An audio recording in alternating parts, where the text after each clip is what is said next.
Bonjour à tous, aujourd'hui sur Conscience TV, eh bien, nous abordons la deuxième chronique relative aux fêtes celtiques en présence de Nora Clermont. Bonjour Nora. Bonjour Stéphane, bonjour à tous. Et nous allons donc aborder cette fête qui s'appelle, si je ne me trompe pas, Yule et qui semble fêter le solstice d'hiver. C'est bien ça? Oui, c'est bien ça. Alors Yule, effectivement, c'est un des noms donnés à ce passage de l'année qui est ce solstice d'hiver, qui est ce temps où la grande nuit prend fin et où la lumière du soleil va enfin pouvoir reprendre un peu plus de place chaque jour. Mais oui, voilà, donc c'est souvent ce nom de Yule est donné. Après, il y a bien sûr d'autres noms pour Ah, ce grand solstice. alors, généralement, il me semble, sauf erreur de ma part, que le solstice d'hiver, c'est vers le 20-21 décembre. Est-ce que ça correspond typiquement à la date de Yule ou c'est vraiment plutôt souple dans le cadre de cette tradition celtique? Alors celtique, nordique et puis un peu plus, hein, parce que dans la tradition celtique c'est encore un autre nom que Yule. Euh, et oui, c'est vraiment la date du solstice et en même temps c'est l'ouverture de la période puisque c'est à chaque fois dans ces traditions on est sur un passage, un temps de passage et après cette période elle va durer jusqu'à Imbolc donc aux environs du 1er février. Là, on est sur une fête solaire cette date du 21 décembre, donc qui peut aller du 20 au 22, c'est dans l'hémisphère nord évidemment. Dans l'hémisphère sud, là, on est plutôt au mois de juin. Donc voilà. Est-ce que ça symbolise, alors de fait, ça marque le début de l'hiver ou c'est le cœur de l'hiver? Alors, officiellement dans notre calendrier, c'est le début de l'hiver. Dans ce cycle des saisons et dans certaines de ces traditions, c'est plutôt le cœur de l'hiver parce que l'hiver commence à Samhain, donc Samhain, Samhain, au 1er novembre, se termine à Imbolc. Donc au 1er novembre et 1er février. Et donc Yule, qui est le solstice d'hiver, c'est vraiment le grand déploiement en fait de cette saison froide, de cette saison de nuit. On a vécu la descente jusqu'au 21 décembre et on va commencer cette remontée jusqu'au 1er février. Et donc c'est vraiment ce temps fort en fait, ce cœur la plupart du temps. Et ouais, c'est une saison où vraiment où tout rentre en profondeur, où on descend, quand on regarde la nature, les arbres sont vraiment dans ce repli sur eux pour se protéger du froid, voilà, pour pouvoir être vivant dans ce temps, dans ce temps froid. Alors évidemment, il y a des régions où on connaît pas trop la neige, comme ici en Charente-Maritime. Il y a des saisons où la neige est déjà présente depuis un bon moment. Et après, voilà, chacun a la chance de pouvoir vivre cette saison de manière très, très différente, hein. On a une richesse sur Terre qui est extraordinaire. Mais malgré tout, dans l'hémisphère nord, ce temps de repos, de repli, d'intériorisation, est vraiment là au cœur de ce solstice, oui. Alors, quelle est l'origine du mot Yule et depuis quand Yule, selon tes informations, est-il célébré? Le moyo, il vient plutôt de tradition nordique et dans la tradition celtique, on est plus sur le nom de Alban Ertan. Il y a c'est un mot, voilà, on a encore du mal il y a plusieurs interprétations selon les différentes langues. Il y en a qui disent que ça vient du mot roux, enfin un mot qui se traduit par roux. Il y en a qui disent que ce mot de Yule est originaire du mot solstice, enfin en traduction du mot solstice. Voilà, il y en a qui fêtent cette période-là, ce passage-là, plus en fête lunaire, parce qu'autrefois les fêtes étaient quand même assez lunaires. Mais dans l'ensemble, en fait, on est sur ce cœur de l'hiver, quel que soit voilà vraiment le point précis où chacun se retrouve. On est sur ce cœur de l'hiver, sur ce passage de la grande nuit qui augmentait chaque jour à cette nuit qui va reculer un petit peu plus chaque jour. Donc c'est pour ça c'est avant tout une fête solaire en fait, une fête même si ça va être c'est plus symbolique, c'est plus dans un ressenti pour l'instant, hein. Jusqu'en février ça va être très subtil. Après en février on va commencer à sentir que quand on se lève le matin, ah ça y est il fait jour et voir reculer un petit peu plus la durée du jour quand on sort du boulot. Mais voilà, là, quel que soit voilà, moi j'ai choisi de garder ce mouyoul parce que je sais pas, il vibre bien pour moi. Mais on est vraiment sur ce passage-là. Est-ce que, pour reprendre la question que je t'ai posée juste avant, tu sais approximativement à partir de quand Yule a commencé à être célébré? Approximativement, même pas, mais par contre, on est de l'ordre du millénaire. On est de l'ordre de l'époque où déjà l'observation, la vie se passait tellement avec la nature que de toute façon, il y avait cette observation-là qui se faisait il y a quelque chose la nuit qui prend de plus en plus de pas, et puis il y a un moment, il y a quelque chose qui rediminue. Donc après, voilà, des dates précises, non, je vais pas en avoir, mais ça fait plusieurs millénaires, bien avant l'ère chrétienne, ça c'est certain. Et après, même on- les sites comme Stonehenge et beaucoup de terres comme ça en Irlande, et puis dans plein de pays, hein, plein d'autres pays du Nord, ont des portes en fait où le lever du jour du solstice d'hiver tombe pile en face. Et là, du coup, on est sur des sites qui ont plus de 5000 ans, 10 000 ans. Enfin voilà, c'est New Grange. Enfin, il y a vraiment plein de lieux comme ça où ce portail, c'est le solstice d'hiver. Donc c- c- même s'ils n'avaient pas les mathématiques pour le calculer, ils avaient une autre manière, en tout cas, de connaître ce temps-là, ou peut-être qu'ils avaient d'autres formes de mathématiques qui faisaient ils connaissaient déjà toute cette sagesse, en fait. Alors, une question, alors sans faire de jeu de mots plus terre à terre, quel est le rapport de la Terre à Yule? Comme je disais tout à l'heure, au niveau de la Terre, les arbres sont vraiment dans ce repli intérieur avec voilà, en protection de l'extérieur, c'est-à-dire des branches, même des bourgeons qui ont pu apparaître. Il y a des arbres qui font déjà des bourgeons après l'automne, enfin pendant la période de l'automne ou même de Samhain. Et donc voilà, il y a ce repli intérieur, il y a ce prendre soin parce les arbres pendant cette période sont aussi dans cette recréation des canaux qui ont pu être abîmés dans l'année. Donc il y a vraiment une forme de réparation, un temps de réparation. Il y a un temps aussi où l'énergie est portée au niveau des racines. Les racines se développent un peu plus dans cet hiver. Et puis, quand on se promène en forêt, alors, surtout avec la neige, les sons sont assourdis, ce qui donne un temps de silence, un temps d'espace, un temps où on a l'impression que toutes nos perceptions peuvent aller très loin parce que puis en plus on n'a plus les feuilles, donc même la vue, la plupart des arbres qui ne sont pas des feuillus, même la vue, on voit beaucoup plus loin dans voilà, sur le plan des sens en fait, tout est un petit peu décuplé en fait. Et c'est curieux un petit peu ce passage entre cet intérieur qui est très vivant et en même temps cet extérieur où on a l'impression que tout est calme, tout est silencieux, tout est étouffé, très rassurant et très doux en fait. Quand on évoque Yule, bien évidemment, ben, on pense au mois de décembre. Le mois de décembre, c'est là où les journées sont les plus courtes et paradoxalement, c'est presque le mois où il y a le plus de luminosité. Est-ce qu'on peut associer la lumière à Yule précisément? Bah oui, puisque c'est cet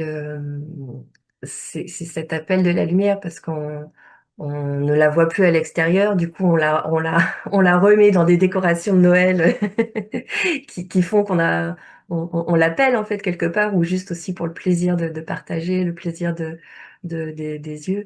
Mais oui, ce moment-là où le soleil voilà, ce cycle en fait s'inverse. C'est vraiment une inversion voilà, du passage, hein. C'est ce soleil qui revient à l'extérieur et du coup cet appel aussi à l'ensemencement. C'est-à-dire que si je reprends ce qu'on avait dit aussi pour Sowin, on était dans cette traversée du vide avec ce dépouillement pour un retour à l'état zéro. Et si je reprends aussi c'est ce que j'expliquais dans les phases du deuil, ce temps de dépression où là on a touché le fond, c'est-à-dire vraiment ouais, je reprends ce terme de point zéro, c'est-à-dire que là on a enlevé tout ce qu'on avait pu, on a vécu tout ce qu'on avait à vivre, en tout cas dans cette grosse phase de transformation intérieure. Et là maintenant, ce passage de Yule, c'est cette voilà, les mots qui me viennent, c'est vraiment semence solaire. C'est-à-dire comme là, on est encore dans cette énergie d'accueil, on est encore dans même si quelque chose est en train de se réamorcer dans l'autre sens, il y a encore dans ce vide intérieur, dans toute cette place qu'on a fait à l'intérieur de nous pendant la période de Samhain. Là, c'est le moment où la lumière, enfin, ouais, c'est l'ensemencement de la lumière. C'est cette graine qui est nourrie et qui peut prendre forme, qui peut c'est là où les projets peuvent apparaître, c'est là où où du rien va naître quelque chose en fait. Et je n'ai pas terminé sur ce que je disais, c'est après la phase de dépression, donc on arrive dans la phase d'acceptation. Pour moi, cette phase d'acceptation, c'est là où quelque chose peut descendre en fait. Alors il descend du haut ou il descend à partir de notre source. Après, c'est juste des termes et des manières d'envisager les choses. Mais il y a quelque chose qui peut naître en fait avec ce retour solaire, avec cette présence-là qui vient nourrir en fait, qui vient commencer à donner corps, à donner chair en fait. Alors, du coup, Yule, on peut le voir effectivement, comme tu l'expliques, comme une transition. Est-ce qu'on peut y voir également, selon toi, une sorte de passage initiatique? Oui, il y a tout un, tout un passage, ouais. Dans Samhain, on était sur la mort initiatique. Là, on est presque sur la naissance initiatique. Comme je disais, il y a cette phase d'ensemencement où du vide, il y a quelque chose qu'on invite ou qui est invité à laisser, à laisser émerger, en fait, à l'intérieur de nous. Et c'est cette émergence, en fait, pendant toute la période de Yule, donc de décembre à début février, qui est invité voilà, qu'on est invité à prendre ce temps de repos, de calme, de rester encore dans cette posture d'accueil pour que quelque chose puisse vraiment prendre forme à l'intérieur de nous, qui aura envie après d'entrer dans la matière petit à petit avec les saisons suivantes.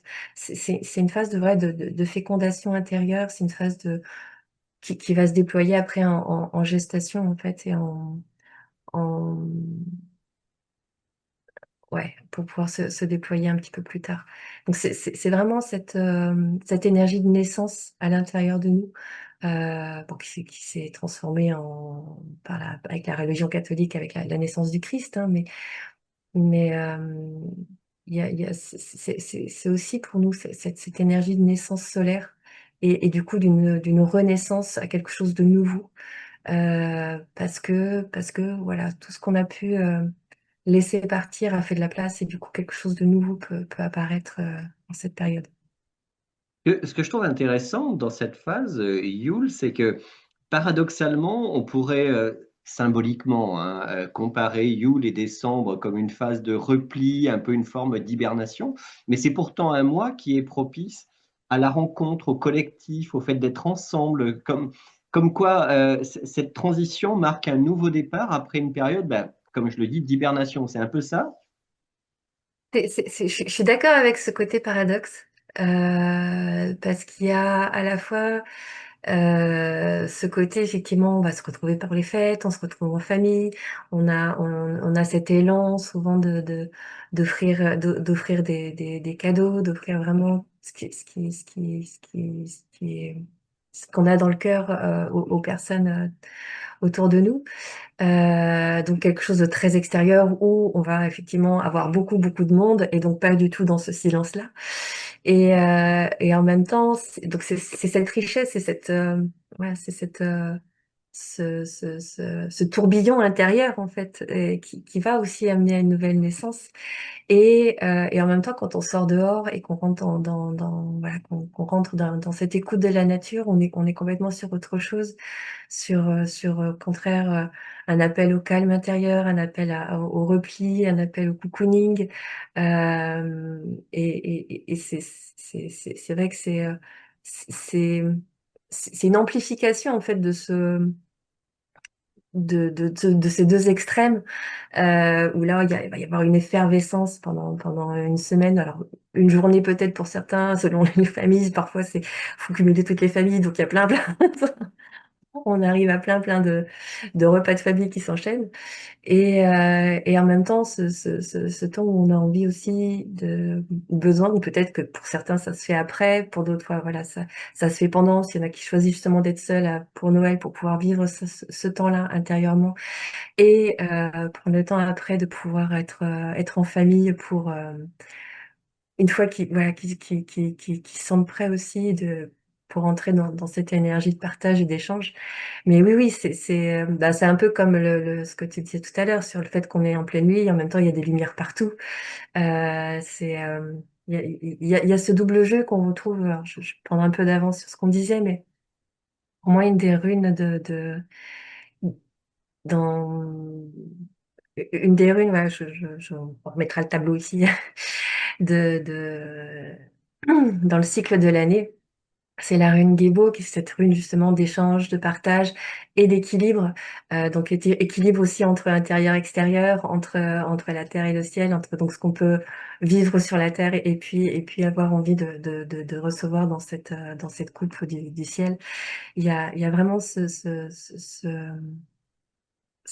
double jeu qui est à la fois très intense, qui peut être très fatigant aussi, et bien brassant, et en même temps tellement beau, tellement porteur en fait de pouvoir, ouais, cette envie de se réunir, cette envie de partager, cette envie de célébrer, que ce soit conscient ou pas, qu'on est dans un temps particulier.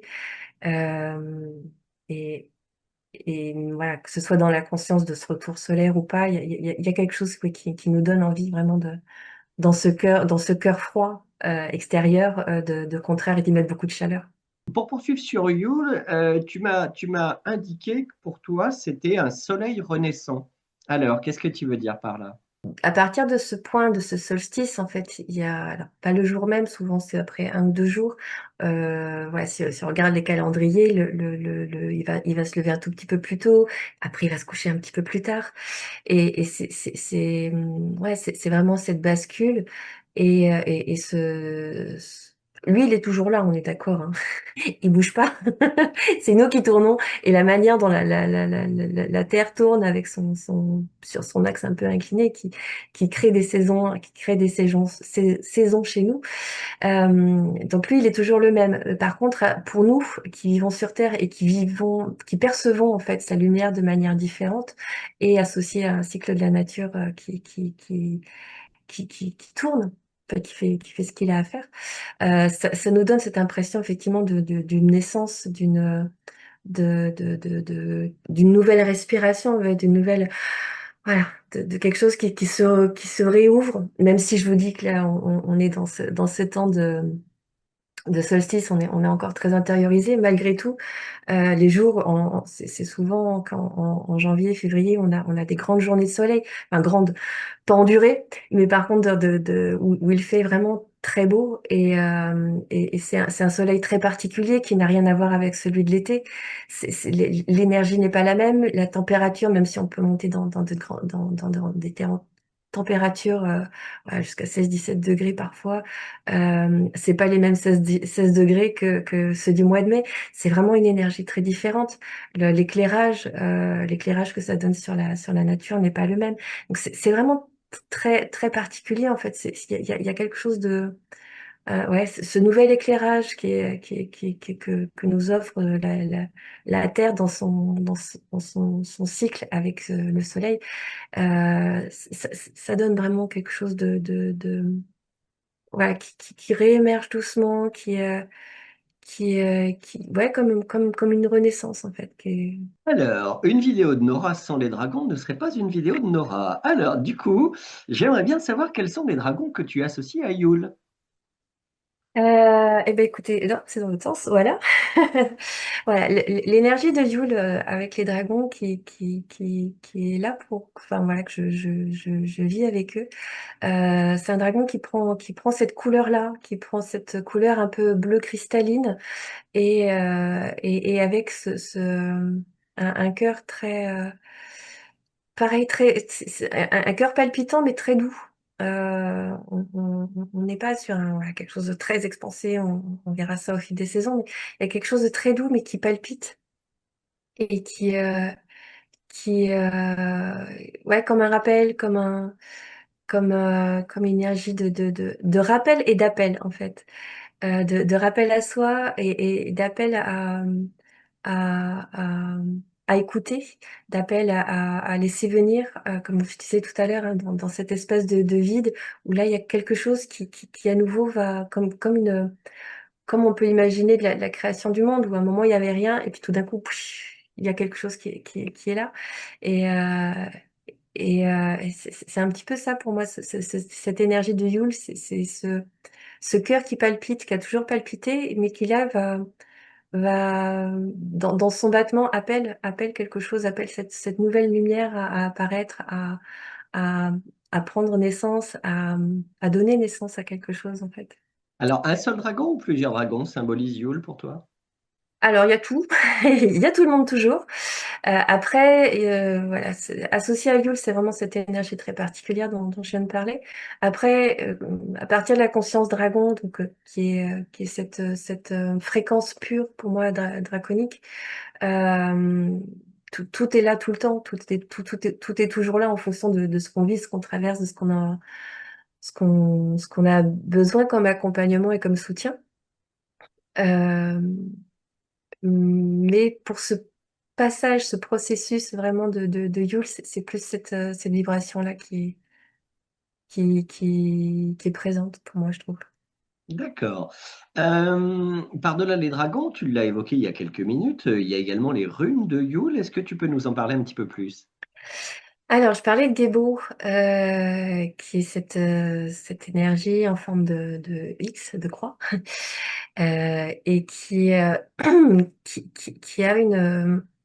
qui est la rune du partage, de l'échange, euh, de, et voilà, qui amène à trouver un équilibre intérieur entre l'extérieur, l'intérieur, entre le donner-recevoir, entre, voilà, il y a plein d'autres symboliques, mais c'est vrai qu'à cette période, je trouve qu'elle est particulièrement vivante dans ce qu'on peut traverser aussi. Et donc ça, je parle d'elle parce qu'elle fait partie de la roue de l'année avec les runes. Voilà, donc Gebo est très importante, je trouve, et tellement représentative de cette période de Yule. Après, on a Berkano, que je trouve aussi très, très présente. C'est Berkano, on est sur une matrice, c'est à la fois la rune de la terre-mère, c'est à la fois une matrice qui est déjà fécondée et qui amène dans cette gestation, qui porte quelque chose en fait, et qui nous emmène vraiment à la fois dans l'écoute de cet intérieur, à la fois dans l'envie de partager ce qui est en train de se vivre. Donc là, Berkano ouais, est très, très, très présente aussi. On est sur, là, quand on parle des 12 nuits de Yule, il y a vraiment cette énergie de la mer qui est là aussi. Euh, et puis, il y a Sowilo aussi. Donc, Sowilo qui est la rune du soleil, qui est en forme d'éclair.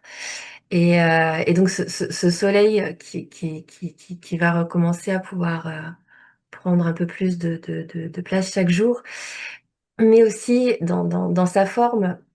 d'éclair, en fait. Il y a vraiment ce côté illumination un peu fulgurant que peut offrir cette rune quand on la laisse venir à l'intérieur de nous et qui correspond aussi, je trouve, à cet ensemencement de la matrice, à cet ensemencement dans le vide de quelque chose qui peut prendre forme, dont je parlais déjà plusieurs fois. Donc voilà, ces trois runes, je trouve elles parlent bien de la période de Yule. Après, il y en a d'autres évidemment qu'on pourrait associer à cette période, mais c'est les trois principales, je trouve. À ta connaissance, est-ce que Yule est célébré en France? Alors j'imagine par exemple en Bretagne notamment, mais dans d'autres régions également ou pas nécessairement? Ah si, si, les traditions celtiques et nordiques sont de plus en plus présentes, ont de plus en plus retrouve, voilà, on est, il y a eu cette christianisation qui s'est faite en France, et donc forcément qu'on soit baptisé ou pas baptisé, qu'on fasse partie de cette religion ou pas, hein. Mais malgré tout, il y a un appel de plus en plus à ce retour à la nature. Et c'est vrai que dans ce retour à la nature, du coup, ça fait partie des traditions les plus proches en fait de la nature, ce qui fait qu'on va pas forcément chercher la tradition celtique ou gauloise ou nordique pour aller les chercher. Souvent, ce qui est cherché, c'est ce lien avec la nature, et du coup, par ce lien avec la nature, on retrouve les anciennes sagesses qui ont pu avoir lieu en France. Mais oui, des Cohen, des cercles druidiques, il y en a partout en France. Il y en a pas, c'est pas que la Bretagne du tout. Et, euh, et cette envie de célébrer autrement, ou de célébrer aussi les passages des saisons, c'est partout en fait. Yule est une période de transition. Qu'est-ce que Yule transmet concrètement? Il y a une période, un mot essentiel aussi que j'ai pas évoqué, et c'est la gratitude. Mais pas dans le sens, enfin, cette gratitude, c'est à la fois remercier pour tout ce qui est offert, tout ce qui est reçu. Euh, et ça, c'est toujours une énergie, quel que soit le temps de l'année, hein, qui est importante à entretenir à l'intérieur de nous. Parce que c'est cette énergie-là, je trouve, qui nous permet d'être en reliance avec nous-mêmes, et avec tout ce qui est à l'extérieur. Et cette gratitude aussi, qui est parce que je suis dans cette énergie-là de reconnaissance, et de gratitude, c'est aussi cette énergie-là qui permet ce passage du vide à quelque chose. Pour moi, c'est aussi cette manière de se mettre dans cette ouverture où quelque chose va pouvoir apparaître, ou ce cœur palpitant. Yep. Voilà, ce cœur palpitant. Si j'ouvre déjà l'espace du cœur, et que j'invite ce cœur à renaître avec l'énergie solaire, c'est c'est- c'est aussi parce que je me mets dans cet état de gratitude que je vais pouvoir, recevoir, je vais pouvoir, voilà, faire grandir cette lumière à l'intérieur de moi. Alors, des fois, ça passe dans un sens, ça passe dans l'autre, c'est-à-dire que j'ai du mal à ouvrir mon cœur aujourd'hui, et du coup, je vais appeler l'énergie de la gratitude, et en repensant à toutes les belles choses que j'ai pu recevoir, voilà, je vais pouvoir ouvrir ce soleil naissant. Et des fois, c'est en passant par l'énergie du soleil, alors que j'ai le cœur qui est pas très très ouvert en ce moment, que voilà, le soleil va pouvoir réchauffer un petit peu ce cœur un peu froid, et me permettre de retrouver l'énergie de la gratitude. Ça peut aller dans un sens comme dans l'autre, mais c'est un passage important, je trouve, de cette énergie de Yule. Euh, Il y a cette confiance aussi que là, on est euh, voilà, parfois, on a l'impression qu'il se passe pas grand-chose, ou qu'au contraire, il se passe trop de choses pendant les fêtes, souvent. Et je vais revenir sur la rue, donc avec cette importance de trouver l'équilibre, en fait, entre trop d'extérieur et trop de famille, qui fait qu'au bout d'un moment, ça peut exploser.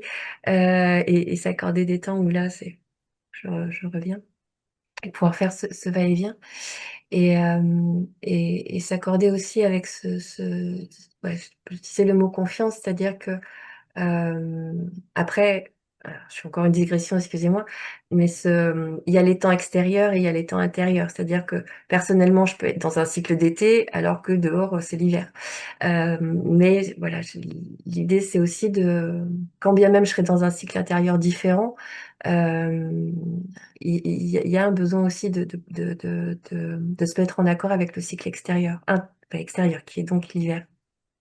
Et donc, dans la confiance que là, on est encore sur un temps de repos, un temps d'hibernation, comme tu disais tout à l'heure, hein, les animaux qui sont voilà, bien au chaud, calfeutrés, et qui attendent de nouveau des jours plus chauds. Euh, et donc voilà, c'est pas le moment de poser des grandes bases, des grands projets, des grands machins, et, euh, et d'être plus à l'écoute, plus dans se puiser dans le calme extérieur en fait de la nature pour aussi ancrer à l'intérieur de nous ce temps-là et pouvoir aussi le garder à l'intérieur de nous pour les autres saisons qui vont être très plus dirigées vers l'extérieur. C'est vraiment un temps sacré pour moi ouais, d'ancrer ce silence de la nature, d'ancrer ce, ce, ce calfeutrage, cette grande vision. Voilà, il y a vraiment plein de choses quand on se balade dans la nature, qu'on peut ancrer à l'intérieur de nous, et ça va être aussi des ressources qu'on va pouvoir garder et pour maintenant et pour les autres saisons. Parce que ce sera aussi une base. C'est comme tu sais, hein, dans la tradition celtique et nordique, le premier de l'an, on commence à Samhain on commence au 1er novembre, et c'est le temps où voilà, on plonge à l'intérieur dans ces traditions-là, quand ils comptaient leur jour, entre guillemets, ce que nous on appelle jour, ça commençait au début, au moment où la nuit commençait. C'est-à-dire qu'on commence le jour au moment où la nuit commence et elle se termine au crépuscule suivant en fait. Donc à chaque fois, on est toujours on descend, on crée nos bases, on fait de la place, on crée nos bases avant de pouvoir aller vers l'extérieur. Et pour moi, voilà, ce temps de Yule, c'est un temps qui est très beau à pouvoir euh, voilà, garder cette clarté, garder ce calme, garder cette connexion intérieure pour pouvoir après aller vers l'extérieur parce que déjà on aura quelque chose de solide à l'intérieur de nous. Alors, pour conclure sur Yule, de ce que j'en comprends, c'est également une ouverture vers la suite. Ben oui, bien sûr, puisque il y a comme je disais, hein, on est sur ce temps d'acceptation, on est sur ce temps d'accueil, on est sur ce temps je dépose, mais contrairement au je dépose de Sowin, où c'était un dépose où je lâche les branches là, c'est un temps de repos, où on dépose, mais on se dépose pour laisser apparaître quelque chose. Donc, c'est pour ça qu'il y a vraiment la bascule est très belle, je trouve, parce qu'on est même si on reste sur ce dépôt et sur cet intérieur, on n'est pas du tout sur les mêmes énergies entre Sowin et Yule. Et oui, c'est ce temps de préparation, d'ensemencement, de fécondation, de gestation, qui va nous emmener à Imbolc, donc au 1er février, et qui va être où là, la graine, elle va commencer à s'ouvrir pour pouvoir planter ses racines, en fait, et au printemps, où la tige, elle va avoir envie de sortir vers le soleil. Donc, on est encore dans ce temps de préparation, mais c'est ce temps de préparation de ce temps de préparation et de l'ouverture à ce temps de préparation que tout ce qui va éclore après va pouvoir d'autant mieux prendre racine, d'autant mieux pouvoir fleurir, d'autant mieux pouvoir s'épanouir. Ouais, on est sur la fin de ce temps de préparation, enfin sur le deuxième temps de ce temps de préparation, et c'est encore un temps essentiel en fait parce que presque toute la suite va dépendre de ce qui est encore vécu pendant cette période-là, même si on n'en a pas l'impression qu'on le fasse en conscience ou pas. Ça se fait de toute façon. Et oui,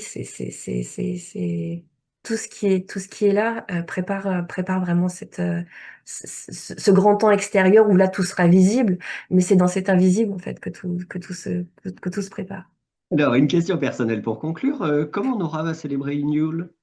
Alors, jusqu'à cette année, et je pense probablement l'année prochaine, en fait, ce que j'aimais beaucoup, c'était de proposer une veillée. Donc c'est la seule fête de l'année que je fais pas en nature. Parce que bon, un 21 décembre, dehors en pleine nature, même autour d'un feu, voilà.